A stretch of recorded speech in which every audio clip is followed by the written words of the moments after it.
नमस्कार।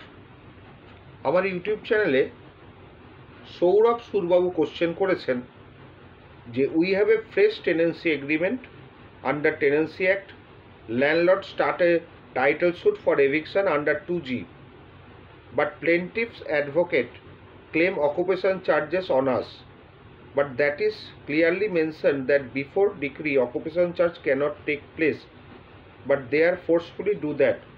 What should we do? তিনি এই কোশ্চেনটি রেখেছেন। এক্ষেত্রে আমি আপনাদেরকে বলছি যে occupation charge, interim occupation charge সাধারণত চাওয়া যায় না, কিন্তু এক্সেপশনাল কিছু সার্কামস্ট্যান্সেস আছে যেখানে চাওয়া যায়। অনারেবল হাইকোর্টের একটি জাজমেন্ট আছে এই পারপাসে। সেখানে বলছে যা রেন্ট আছে ট্যান্টামাউন্ট টু রেন্ট, মানে রেন্টের অনুরূপভাবে অকুপেশন চার্জ দেওয়া যেতে পারে। একটি মাত্রই জাজমেন্ট আমার চোখে পড়েছে, বাদবাকি সব জাজমেন্টই এগেনস্টে যে ইন্টারিম অকুপেশন চার্জ দেওয়া যাবে না।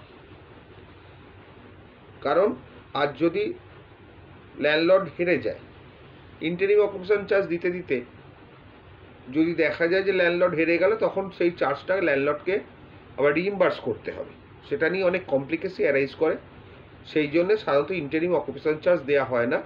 তবে একটা জাজমেন্ট আমি পেয়েছি, ইন্টারিম অকুপেশন চার্জ দেওয়া যেতে পারে, তবে রেটটা হবে এক্সিস্টিং রেন্ট যেটা আছে তার উপরে, নতুন কোনো মার্কেট রেট অনুযায়ী হবে না।